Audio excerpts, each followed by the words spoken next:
Hi, this is Jeff Altman, the Big Game Hunter, and you're listening to Job Search Radio, and specifically episode number 100.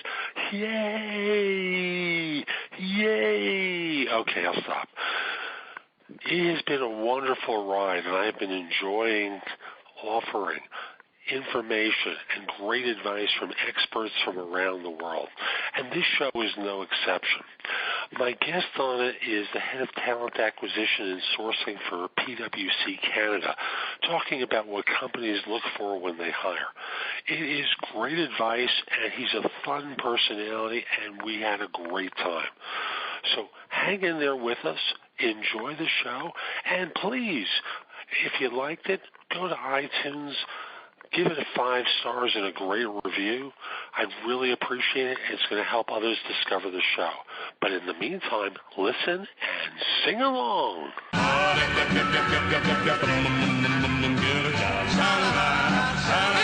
Are you looking for a new job or interested in leveling up?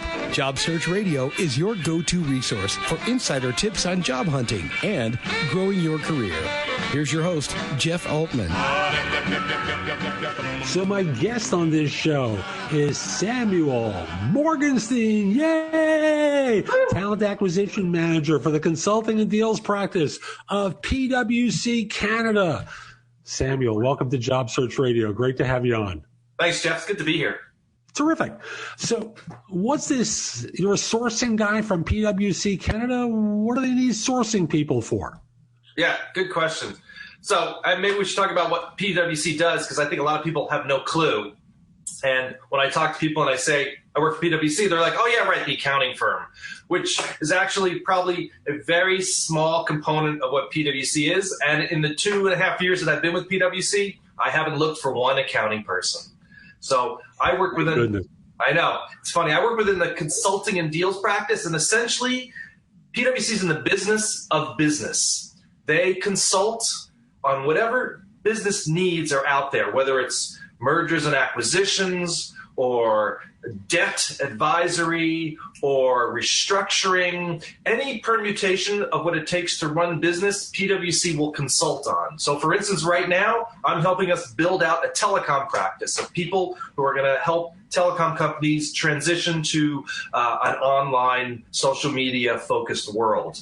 So what I do, I'm not your typical recruiter. I'm brought in when there's a particularly difficult to fill role across Canada, and the traditional methods of posting a role and waiting for a candidate to apply does not work. So I'm brought in to figure out a creative solution. I use networking. I use social media to find the person that can't be found. Cool. So what you're doing, well, it's part of what I do for a living.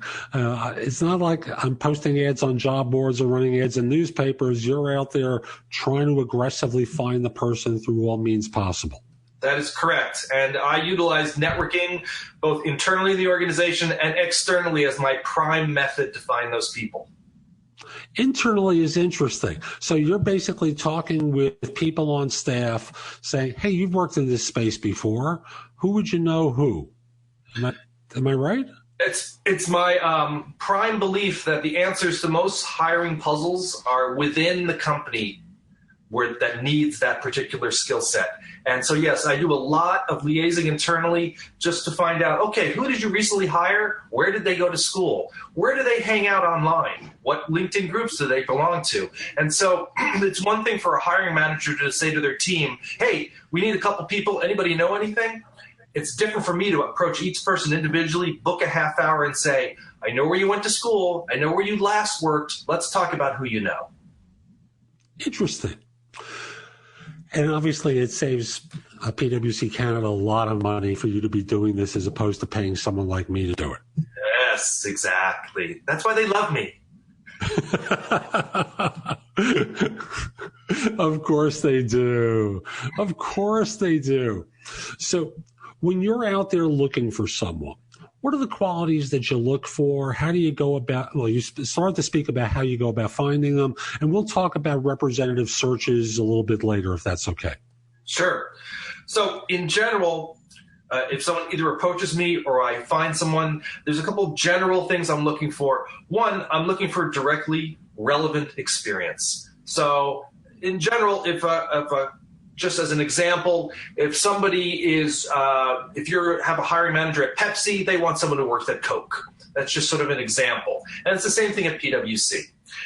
So they're always looking for people who have directly relevant experience. I talk to a lot of people every week who say, I'd like to transition into professional services. I've been working in manufacturing, but I think it'd be really cool. And I understand that. However, they're never going to be the number one perfect candidate because it's not directly relevant experience. How does it differ in PwC's mind when they come from industry rather than consulting?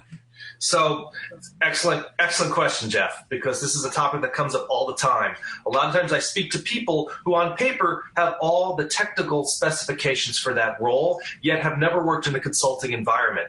And the perception within PwC is those people would have a tough time adapting to the consulting world because everything is about being client-facing, growing the current business we have with a client, and having that consulting persona, which means not being a heads-down person focused on your work, but always being focused on the client and what needs they have and how we can expand those needs. It's a different mindset. And though I do meet people who can make that transition, in general, it's a longer ramp-up time, and it takes a longer amount of training and a commitment by PwC to get those people ramped up.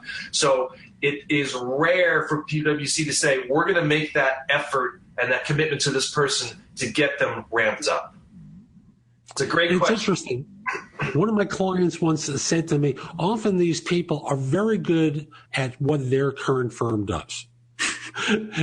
And they know how that one firm does things, but they don't have the broader perspective of having experienced it in multiple places. And concurrently, no one wants a job hopper. And consulting allows people to change jobs without changing jobs. That is correct. You're always working on multiple projects. It's generally a much more dynamic environment to work in than a corporate environment because you have multiple projects underway all the time, multiple deadlines, and it's a lot of time management that comes into play for all types of roles, whether you're on a partner level or just coming into the organization. Time management and client-facing skills are key. Super. And I want to come back and pick up on that in just a moment, but I first want to offer my job search insider tip for this show, which comes from an article a friend of mine named Altman Hunkins wrote for LinkedIn last week. And I've known Altman for probably 20 years, and I think he nailed something where he was talking about it from the standpoint of public speaking, but I think it's very true for interviewing. Altman spoke about getting past the ugly. And that is in rehearsing for a speech, often people will practice in front of the cat or dog or practice in front of the mirror, and they get just good enough to be bad. And then they go, it's good enough.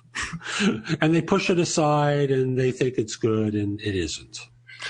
In point of fact, the same thing is true with job hunters. Even if you think you've practiced, you haven't practiced enough to the point where it's second nature to you. And the only way that you learn how mediocre you are is by the number of times that you're going to be rejected and then hit yourself in the head because you missed an opportunity because you weren't well rehearsed. So my encouragement to you folks is get past the ugly. Get past the point where you're just mediocre in your presentation and really strive for excellence, because otherwise you're going to learn the hard way how bad you really are. So let's come back to Samuel and pick up where we left off. So you're looking at client-facing skills. How do you evaluate for client-facing skills? What sort of things are you simply looking for to measure that other than they can speak the language? Right. So first of all, I'm looking for the type of personality that let me back up and say I'm looking for a sense of self-awareness. And this is a person who basically has a sense of their own skill set, their strengths and weaknesses, how they can promote their strengths, and they are honest to understand these are the strengths I bring to the table. I'm not going to focus on my weaknesses. If I'm going to liaise with a client, I know what I can talk about. I know what I can't talk about. So I know when I'm speaking to a candidate who really doesn't have skills in an area and is trying to convince me that he does. So I can tell that. I'm looking for someone who has the sense to tell me, Samuel, these are my skill sets. This is where I'm strongest. This is where I'm weakest. This is where I think I would be best for PwC. Interesting. You have what I refer to as a well-refined BS detector. Yeah, that's another way of putting it. And no one in consulting, you don't want to put someone in front of a client and the client is going to smell BS, because that impacts the firm and its reputation. Exactly. So I would prefer, when I speak to a candidate, that they're completely honest with me and say, Samuel, this is what I have, this is what I don't have. And I can say, great. Now, if I'm going to present that candidate to a hiring manager, I can say, this is what he has, this is what he doesn't have. What do you think? Should we move forward with an interview? If everyone is honest, even if you don't have all the skill sets for a role, even if you're not a perfect candidate, if you're honest, a lot of time you will move forward anyway. Because at the end of the day, it may be good enough. That's correct. Often what I tell people is that there are two dirty words in interviewing. Only, such as I've only done this or I've only done that, and light, which basically says I have no capability of answering any questions on this subject. Can we talk about something else, please? And I always tell people, tell them what you know and what you've done. If it's sufficient, great. If it isn't, that's okay too. Correct. But only light just basically say, let's talk about something else, please. Yes, 100%. 100%. I agree. Cool.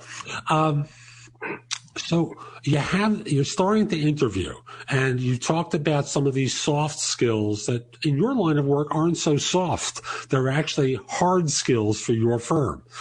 And people must have them in order to be possible successes at PwC and with the clients. So what's the difference in how you assess an associate versus partner? And maybe we could start at the associate and do the gradients up from there. Wow, that's a really good question, Jeff. I'm pretty good at this. I can tell. I believe you're going to be show number 100. So 100 interviews I've done. So I would say whether someone is just starting out in their career or has been in their career for 20 years, I'm looking for their ability to, as I've said, interface with people and clients. Now, if you're just coming out of school, I'm not expecting you to know everything about a particular sector that you're interviewing for, but I'm expecting you to be able to articulate an answer and be able to come to me with a persona that says, all right, so I'm going to work on this specific component. This is what I know about this specific component. When somebody comes into PwC at a junior level, they're not expected to have the full scope necessary to run a project or liaise with a client directly. But I'm expected that they're going to have some industry knowledge. They're going to understand what it means to interface with a client, and they're going to bring that to the table, and they're going to be open to learning. That's a big thing, being open to learning. Because of PwC. How do you evaluate whether someone is open for learning? Well, I'm looking for successful education. A lot of the people come into PwC have an MBA or a CPA or some type of higher education, and also multiple certificates or designations beyond that. So that's one thing. Two, I'm looking for a knowledge of what else they could do to educate themselves. So for instance, I may talk to someone and say, okay, so we're looking for someone in this particular practice, and what are your thoughts about growth in this practice? What's your growth plan? And if someone says, well, I know that this particular designation and this particular designation exists, and that's something I would like to get down the road.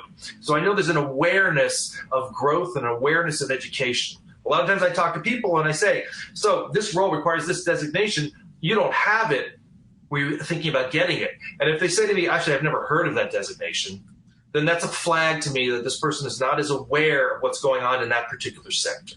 Right? So it's an awareness, not only of what they've done, but what they are capable of doing and what they know about the sector they're interviewing for. So at a junior level, that's what I look for. As we rise up through the chain, I'm looking for more and more direct, relevant experience. But again, I'm always looking for direct learning and the ability to learn. When I get to the partner level, and right now I'm interviewing for that type of role within our telecom consulting practice, I'm looking for subject matter experts. And if I go on the internet and I search for that person, I see that they have papers posted on LinkedIn. They maybe have a social media blog about that particular topic. I'm looking for people who are innovators, who are market disruptors, who are thinking about the market they're in all the time, and their subject matter expertise is relevant and obvious. And it's funny you mentioned the blogs. I had a friend who was with one of the banks for many years and was eventually hired as a partner at the old Coopers. And the way I promoted him, the way I encouraged him to do the career development, since he was an industry guy, but well regarded in industry, I suggested he go on the public speaking tour and speak at conferences and promote himself and do the writing. And this is the pre-blog days. Okay. And I just simply said, get yourself known so when the search firms are out there looking, they're going to find you as their answer. And that became his entree into Coopers and into quite a successful practice for many years.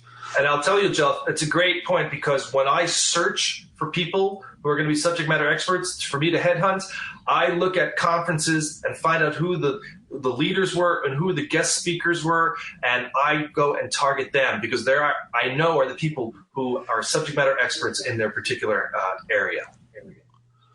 Super. So you're doing your interview with someone for a partner role, and we've spoken about some of the criteria for the junior positions. Excuse me.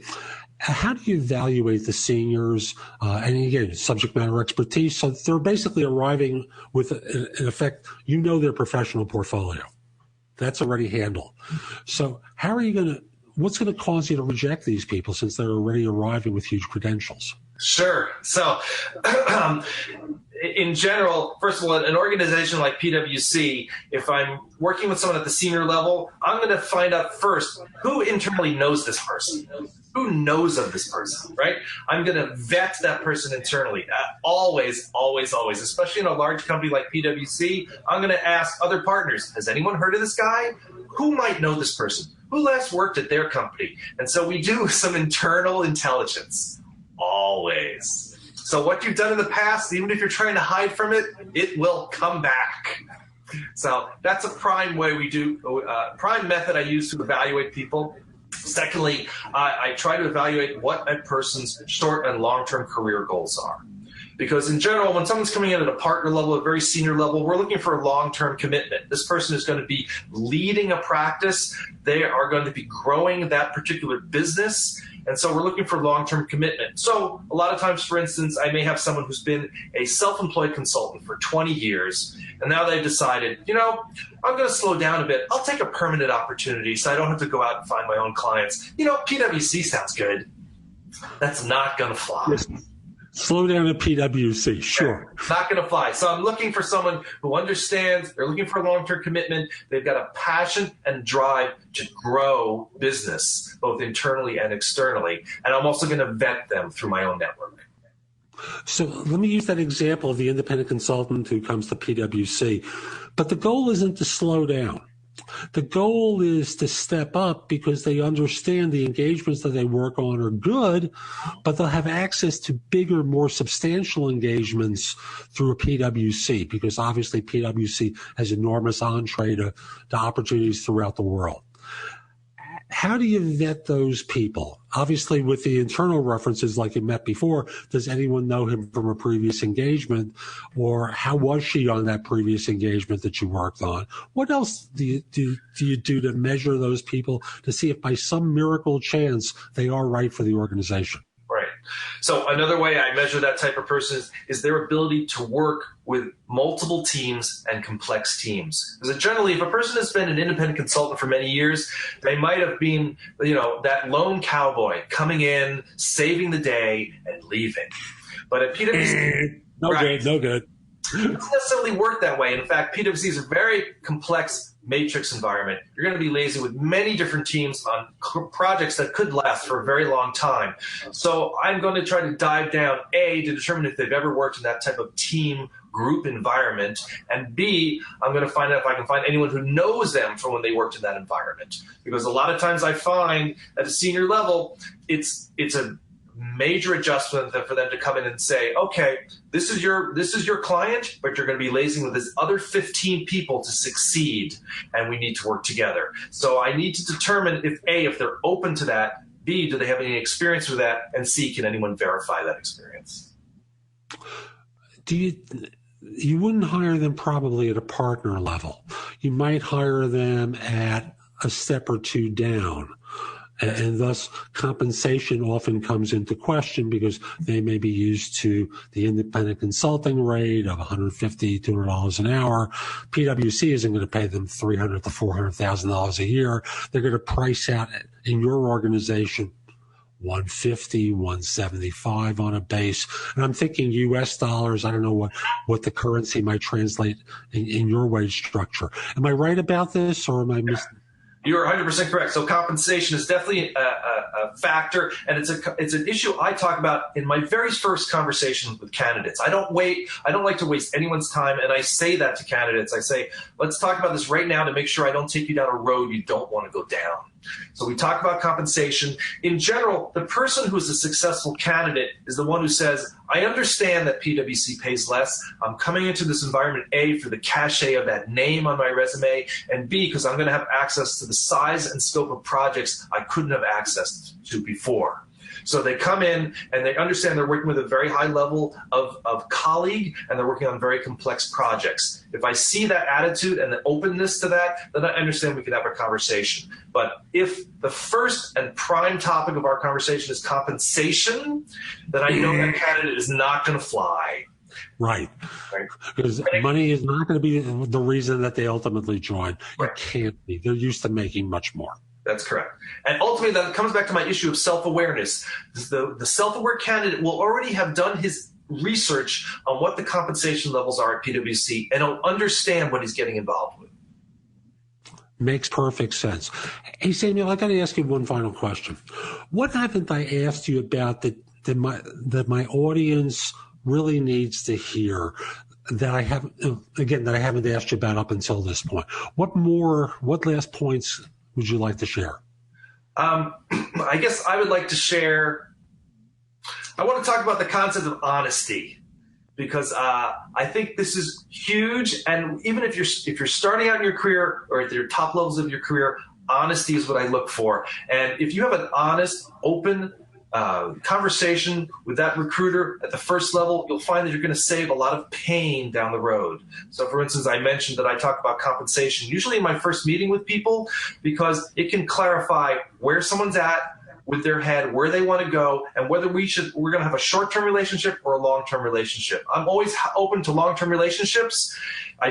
We just need to figure out when the right opportunity comes up. So honesty would be the number one thing I would say to people. Be honest about where you're at and what you're looking for.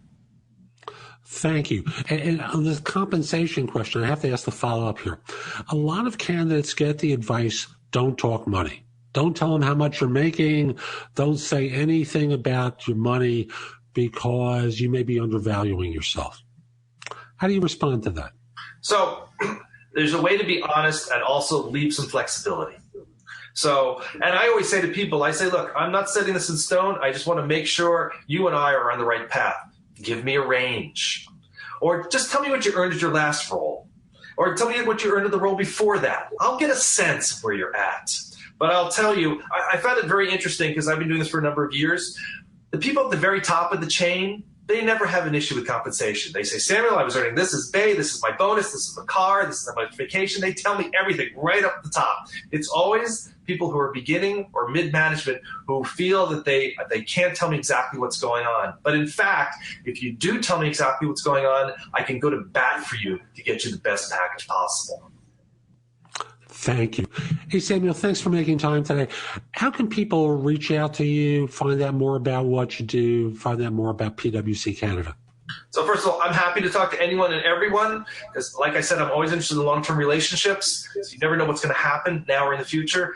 You can go onto my LinkedIn profile. You'll see my email address on my LinkedIn profile. I'm also on Twitter. That's my constant project to try to build my Twitter profile. My Twitter address is iRecruitTweet. The letter I, the word recruit, and then tweet. And I'm happy to connect with people on Twitter as well. But LinkedIn, easiest way possible. That's right. That beautiful picture of you is there. Yeah, exactly. And my dog. And folks, we'll be back next time with another expert to help you with finding work more quickly. I'm Jeff Altman, the Big Game Hunter. I hope you enjoyed today's show. And if you did, and you're listening on your iPhone through iTunes, give the show 5 stars. Give it a great review. It helps with the rankings. It helps other people discover the show. And if we're not connected on LinkedIn, send me a connection request as well. My page is linkedin.com/IN/The Big Game Hunter. I'm Jeff Altman. Hope you enjoyed today's show. Hope you have a great day. Take care. For more job search advice, visit Jeff's website at thebiggamehunter.us. That's thebiggamehunter.us.